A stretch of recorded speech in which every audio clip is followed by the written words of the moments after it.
Hello, students. You know, we were reading equality, chapter first is civics, but in the previous video, we have also read about the two stories. They are also given in this chapter, Om Prakash Balmiki and Ansaris. And today we will continue. This recognition of equality includes some of the following provisions in the Constitution. First, that every person is equal before the law.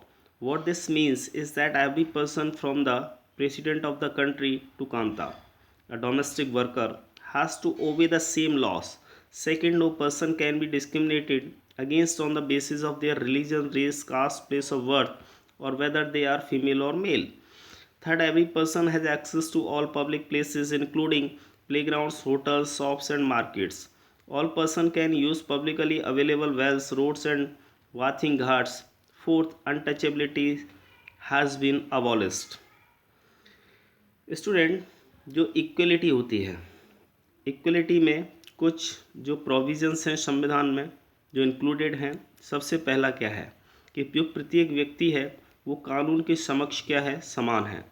इसका अर्थ ये है कि प्रत्येक व्यक्ति, चाहे वो देश का राष्ट्रपति हो, चाहे वो एक कांता हो, जो कि एक डोमेस्टिक वर्कर है, सभी को समान कानूनों का पालन करना है। दूसरा, no person can be discriminated against on the basis of their religion. किसी भी व्यक्ति को उसके धर्म के आधार पर, जाति के आधार पर, कलर के आधार पर, उसके जन्म के स्थान के आधार पर, ठीक है, या लिंग के आधार पर उसके साथ भेदभाव नहीं किया जाता है। तीसरा, प्रत्येक जो व्यक्ति है उसे सभी पब्लिक प्लेसेस, चाहे वो प्लेग्राउंड है, होटल है, शॉप है, मार्केट है, ठीक है, सभी जगह एक्सेस करने का राइट है। सभी जगह वो जा सकता है, किसी को कहीं रोका नहीं जा सकता है, चाहे वो किसी भी जाति, धर्म, विशेष समुदाय से वो संबंधित हो। सभी व्यक्ति जो है पब्लिकली जो अवेलेबल वेल्स हैं, रोड्स हैं, बाथिंग घाट्स हैं, उन सब को प्रयोग कर सकते हैं। चौथा, जो अनटचेबिलिटी होती है, जिसको हम छुआछूत कहते हैं, उसको यहाँ पर क्या किया गया है, अबॉलिश किया गया है।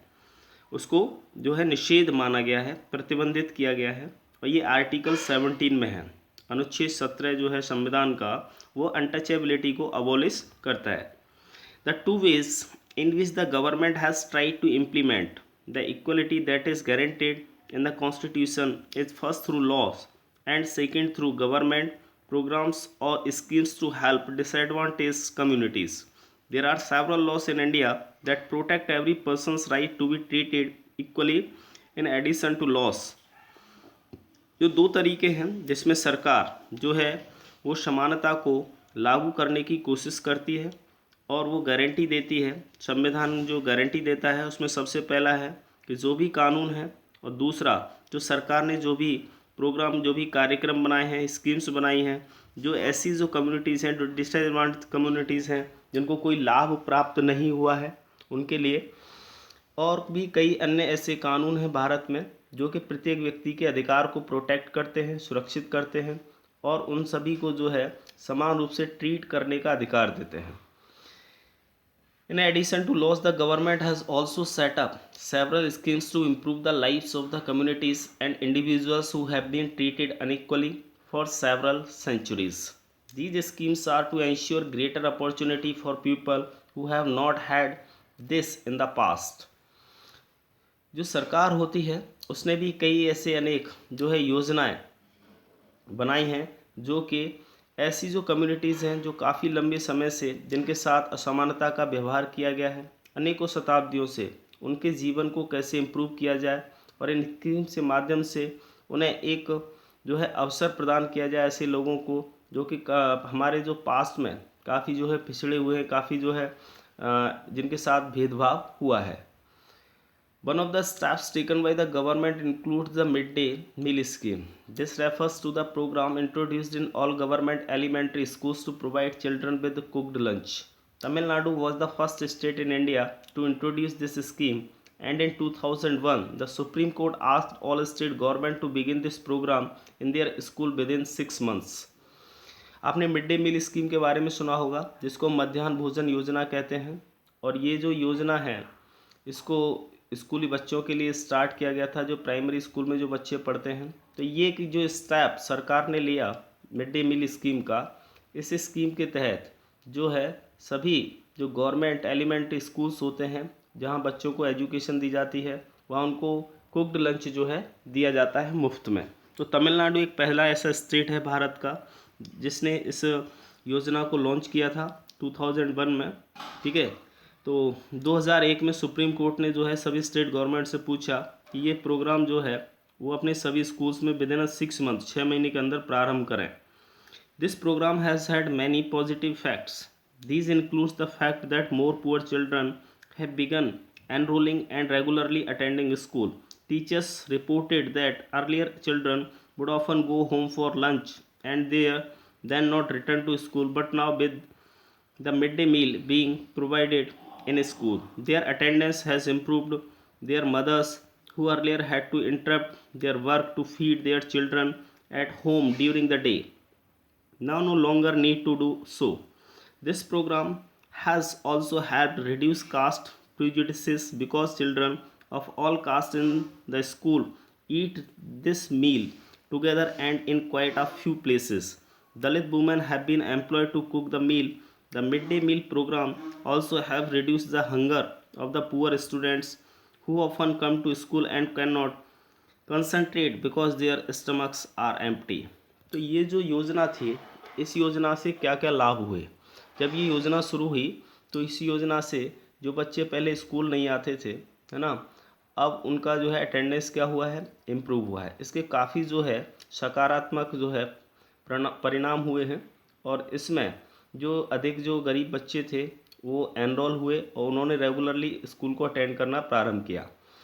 टीचर्स ने भी ये रिपोर्ट किया कि प्रारंभ में जो बच्चे स्कूल नहीं आ पाते थे लंच के, क्योंकि जब हाफ डे होता था यानी कि जब लंच टाइम होता है तो वो अपने घर जाते हैं, घर से फिर भोजन करते हैं, तो बाद में वो क्या है फिर वो स्कूल लौट करके नहीं आते थे।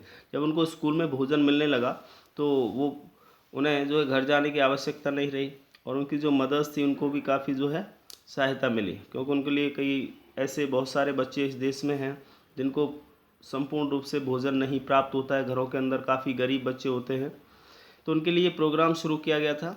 और इससे जो है जो कास्ट प्रेजुडिसेस हैं वो भी काफ़ी कम हुई हैं, जो जातिगत भेदभाव है, क्योंकि जो बच्चे हैं वो सभी कास्ट के होते हैं जो स्कूल में पढ़ते हैं, दो एक साथ बैठ कर के सभी लाइन में खाना खाते हैं। कुछ ऐसे स्थान भी हैं जहाँ पर दलित जो महिलाएं हैं उनको एम्प्लॉय रखा गया है जो कि उनके लिए भोजन पकाती हैं।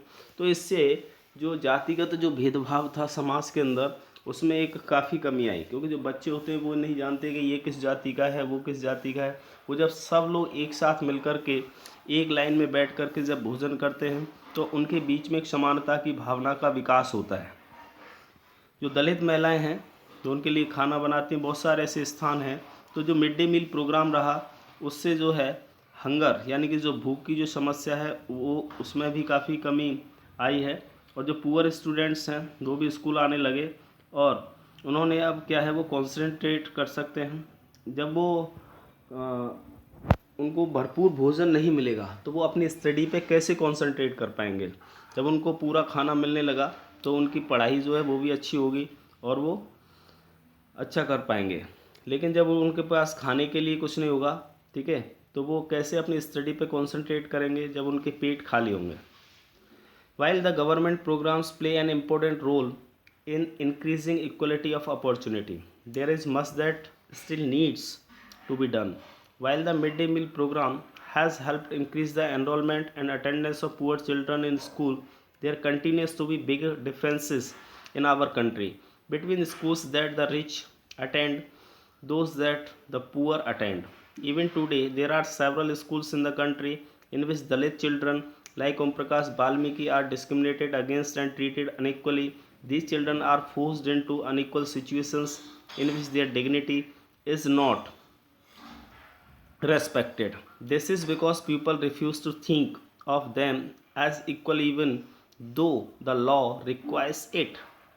दैट मीन्स जबकि जो सरकारी जो प्रोग्राम्स होते हैं उन्होंने एक बहुत ही महत्वपूर्ण जो है भूमिका निभाई है, ठीक है, सभी को एक समानता का अवसर बढ़ाने में और इसमें जिनको आवश्यकता थी उनके लिए किया गया है। जबकि जो मिड डे मील प्रोग्राम रहा उससे जो है बच्चों के एनरोलमेंट में सहायता मिली है, उसमें जो है इजाफा हुआ है और बहुत सारे जो गरीब बच्चे थे अब वो स्कूल को अटेंड करने लगे। और ये लगातार रहा, जो एक बहुत बड़ा एक अंतर था हमारे देश में स्कूल्स के बीच में। जो रिच बच्चे होते थे या रिच जो फैमिली से बिलोंग करने वाले थे वो स्कूल्स को अटेंड करते थे, और जो पुअर थे वो कम ही अटेंड कर पाते थे। तो जो अब पुअर फैमिली से बिलोंग करने वाले जो स्टूडेंट हैं अब वो भी क्या है स्कूल्स में जो है काफ़ी एनरोल हुए हैं, उनकी अटेंडेंस इंक्रीज़ हुई है। आज जो है कई ऐसे अनेक स्कूल हैं हमारे देश में जहाँ पर दलित चिल्ड्रन जो है वो स्टडी करते हैं। जैसे अगर हम ओम प्रकाश वाल्मीकि की कहानी जो पहले पढ़ चुके हैं, जहाँ उन्हें स्कूल में काफ़ी जो है उनके साथ एक भेदभाव किया गया था, उनके साथ एक एक असमान रूप से जो है उनको ट्रीट किया गया। तो इस प्रकार के जो बच्चे हैं उनको एक अनइक्वल सिचुएशंस फेस ना करनी पड़े, है ना, और उनकी जो डिग्निटी है, उनका जो गौरव है वो उनका सम्मान बना रहे। तो ये क्यों है? क्योंकि लोग जो इस प्रकार के बारे में सोचना छोड़ देंगे तो उससे क्या होगा कि लोगों में एक समानता की भावना का विकास होगा। ठीक है, इसके लिए फिर कानून की आवश्यकता भी होती है, क्योंकि कानून के बगैर जो है कोई भी चीज़ जो है इम्प्लीमेंट नहीं हो पाती है। तो जहाँ लॉ की आवश्यकता हो वहाँ पर लॉ भी काम करता है। One of the main reason for this is that attitude change very slowly. Even though persons are aware that discrimination is against the law, they continue to treat people unequally on the basis of their caste, religion, disability, economic status, and because they are women. It is only when people begin to believe that no one is inferior and that every person deserves to be treated with dignity that present attitudes can change.